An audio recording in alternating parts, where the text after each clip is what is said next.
लहू मिठड़ा मोहम्मद सार सहारो वा तुझो। लहू मिठड़ा मोहम्मद सार सहारो वा तुझो। ऐ बन भरियो इंसान मां पंहिंजी कहानी कंहिंखे ॿुधाया। आहीं अड़ियल जो आधार सहारो वा तुझो।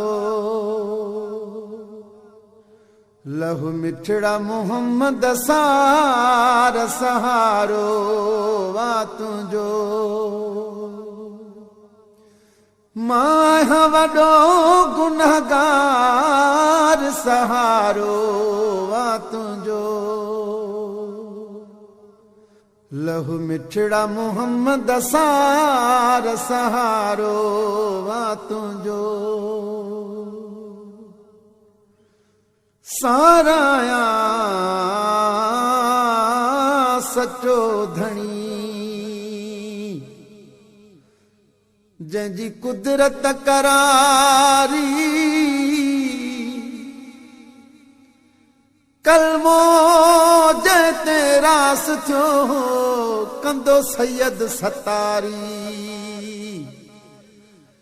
काहे ईंदो काक में जिते मंज़िल आबारी।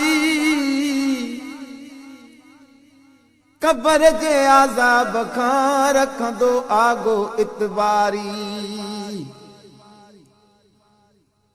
कबर जे आज़ाब खां रखंदो आगो इतबारी। बुढ़ल जंहिंजी यार सां यारी तंहिंखे कस लॻंदी कान का। तोखां सचो क़ुरान मिलियो आ तुंहिंजो सचो फरमान मिलियो आ। कई सोचन का वीचार सहारो वा तुझो। लहू मिठड़ा मोहम्मद सार सहारो वा तुझो। मां वॾो गुनहगार सहारो वा तुझो। लहू मिठड़ा मोहम्मद सार सहारो वा तुझो। ॾींहुं महशर जो आहे अड़ांगो सभ खे हूंदो सिर जो सांगो। गुलशन सोनरो जो थी बार सहारो वा तुझो।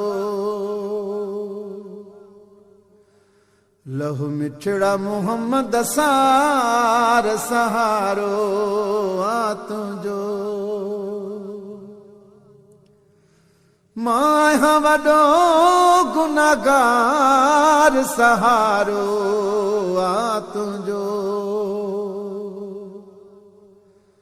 लहू मिठड़ा मोहम्मद सार सहारो वा तुझो।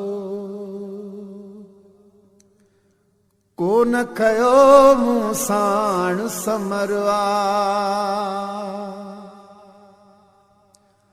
ओखो अॻिते ॾाढो सफ़र आ। कोन कयो मूं साण समरवा ओखो अॻिते ॾाढो सफ़र आ। ॾाढा बारी सुझनि था बार सहारो वा तुझो। लहू मिठड़ा मोहम्मद सार सहारो वा तुझो। मां वॾो गुनाहगार सहारो आ तुंहिंजो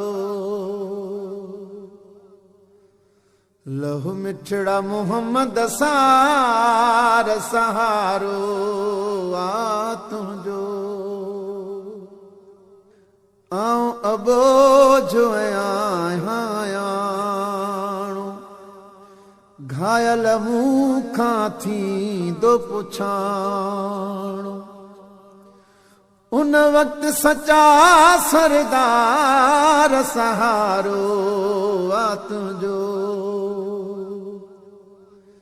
लहू मिठड़ा मोहम्मद सार सहारो आ तुंहिंजो